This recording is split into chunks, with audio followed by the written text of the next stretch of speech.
Naglabas po kayo ng pahayag, ano, kasama po itong iba pa nating mga health professionals tungkol po sa inyong stand dito sa pinalobong budget ng MAIFI. Para lang din po mas malinaw at paulit-ulit din maalala ng mga kababayan natin. Bakit nga po ba hindi sang-ayon ang inyo pong grupo, katuwang ang napakaraming health professionals dito po sa pinalaking budget ng MAIFI? Oo. So, maraming salamat at binigyan niyo kaming pagkakataong magpaliwanag. Kasi alam nyo, Edcha, laging lumalabas sa social media yung problema nung pork barrel at saka yung guarantee letter, no? Nararapat naman kasi yun talaga yung nakakainis. Pero napakaraming problema ng MyFit. Hindi lang yung pork barrel, no?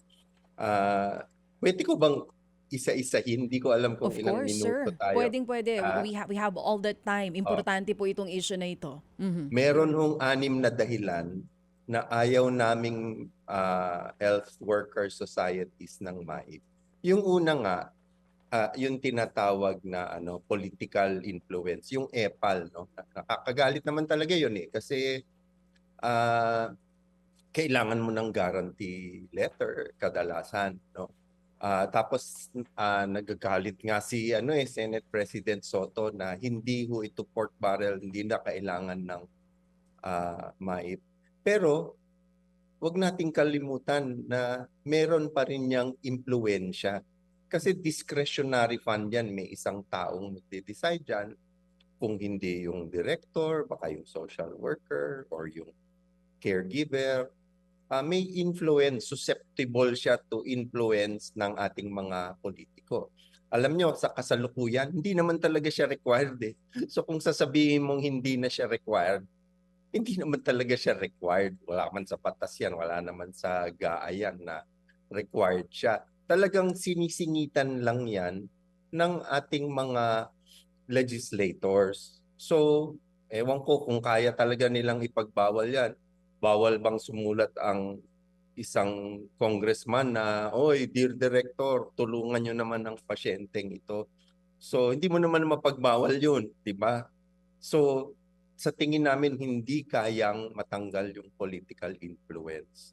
Yun yung palaging pinag-uusapan. Ang tawag nga ng marami, EPAL funds yan eh, kasi pampagwapo. Pero hindi lang yan. Isa lang yan sa napakaraming malaking problema. Ah, Punta tayo doon sa number 2, no? Mhm, mhm. Number 2, pag nag-apply ka sa MyFib, sasabihin mo napakahirap mo, kulang na ang pera mo, may sakit ka, no? So humihingi ka ng pera. Sa makatwid, napipilitan ang mga tao na mamulubi, maghumingi ng pera, magmakaawa, no? Sa ating mga legislator o mga officials or even sa director. Pagmamakaawa pa rin yun at hindi karapat-dapat yan dahil ang kalusugan, karapatan yan eh. Ang ibig sabihin, hindi yan utang na loob o hindi yan dahil mabait tayong tao kaya binibigay natin sa taong bayan dahil karapatan nila. So, pangalawa yon, kahit sino pa man, kahit hindi siya sa mga legislator. Pangatlo, hinahati-hati na natin yung assistance program. Putol-putol na siya. May PhilHealth, may MyFit, may AICS, may PCSO, may PAGCOR.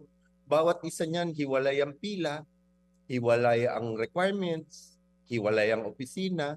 So, pinahirap lang natin, no? Imbis na merong central na pag-admit mo, karapatan mo na, like PhilHealth, di ka na gagawa ng sulat na nagmamakaawa.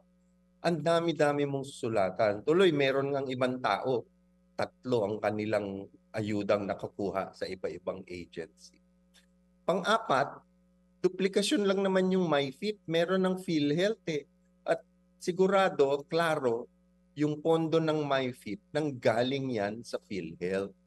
No? So, yung 51 billion para makatulong daw ng 1 million patients. Mm.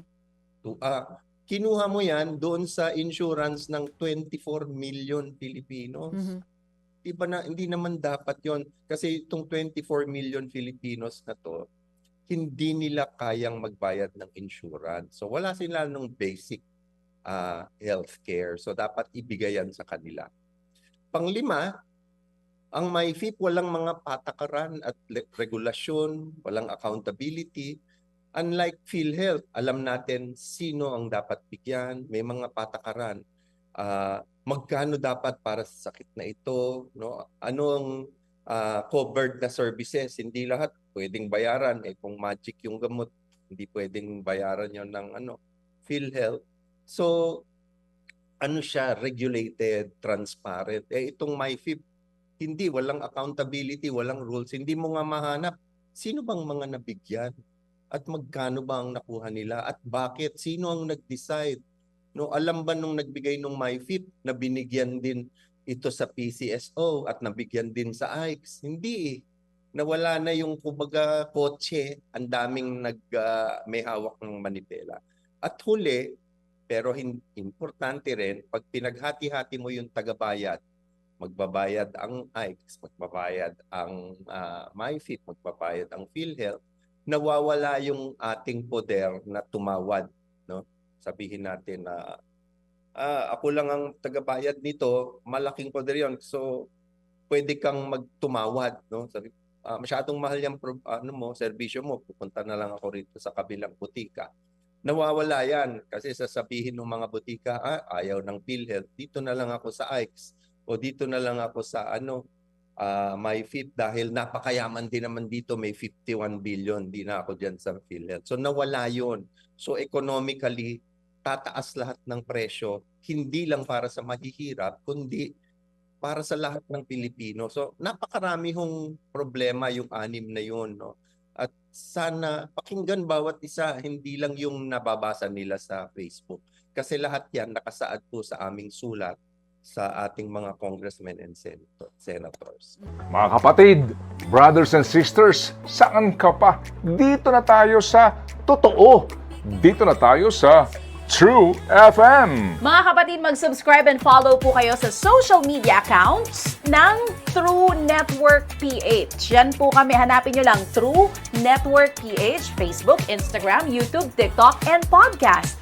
Mapa-Apple or Spotify man yan, mahahanap nyo kami. Lahat ng mga napapanood at napapakinggan nyo po sa programa, nasa social media accounts namin yan. So, paano mga kapatid? See you sa social media!